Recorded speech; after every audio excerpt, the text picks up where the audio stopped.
I'm Ted Berg for SNY.TV, and this is Know Your Enemy, presented by Pepsi Max. The Yankees welcome the White Sox to the Bronx, so calling in to chat with us about Chicago is Jim Margalus from SouthsideSox.com. Jim, how are you? I'm great. How about you? I'm good. Let's talk about the White Sox here. Usually we do one good thing and one bad thing about each opponent, but I'd like to double up on good for the White Sox, starting with the recent trade for Kevin Youkilis. Their third baseman had a .472 OPS this year. What does he bring to the table? He brings a live body, basically. I think I saw Elias point out that the White Sox third basemen were the single worst position in baseball. I guess not counting pitchers hitting. And so, I mean, just putting anybody who can provide even close to average production will be a massive upgrade. And Youkilis, I mean, he has a long track record of being above average. So I don't, so even if he's mildly disappointing, he will be an incredible upgrade over what they have now. And they gave up very little to get him. Yeah, no, and the Red Sox picked up most of the cost. They gave up Zach Stewart, who was giving up homers, I think, every 3 innings, and Brent Lillibridge, whose massive power spike last year appeared to be a fluke. So really, the guys they gave up, they didn't have much of a use for, and Youkilis they have an incredible use for. Another good thing for the White Sox you got to help me out with. Paul Konerko had a really nice career, and it looked like at age 32, 33, he was starting to decline. Then at age 34, in 2010, he puts up the best season of his career. He's done it now 3 years in a row, 3 straight career years. What happened here? Well, I think there are 2 things. One is that he's always been considered a cerebral player.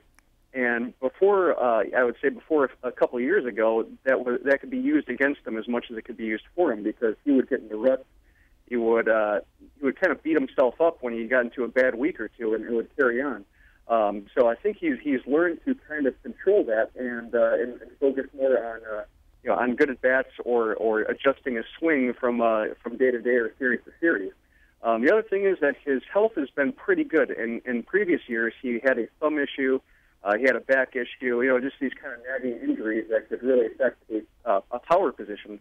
And he's been mostly clear of that. Right now, he's kind of battling a wrist problem. He had some floating bone fragments moved, and he doesn't quite look right. So, so we'll see how long that carries over, whether that just happens to be a slump, because he started out so hot that he would probably be due for a slump anyway. So it's probably hard to tell right now how much of that is related to the surgery or the procedure, and how much is just natural ebbs and flows. Jim, I want to talk about the starting pitchers in the series, starting with tonight's starter, Dylan Axelrod, a guy who's been real good in AAA, not so much in the majors.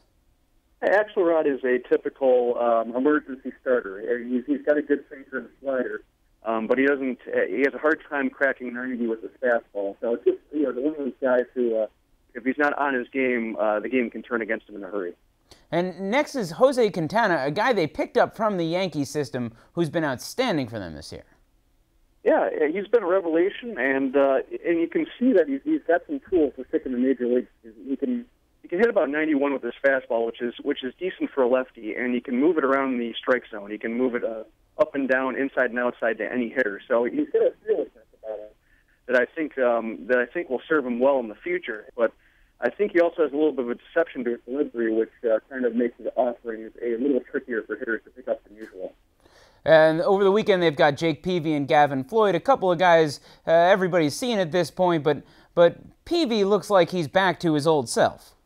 Yeah, I mean, he's missing a couple picks off his fastball, but still got great movement, so it's hard for hitters to sit on it. And he's going to a slider more. He's going 120 pitches in a game. He's showing the bulldog ability, which he desperately wanted to be, but his body wouldn't allow him to be. Jim, thanks so much. You're welcome. Thank you. Remember, for all the latest Yankee coverage, be sure to check in at itsaboutthemoney.net and chat with other Yankee fans throughout the series at nyfans.com.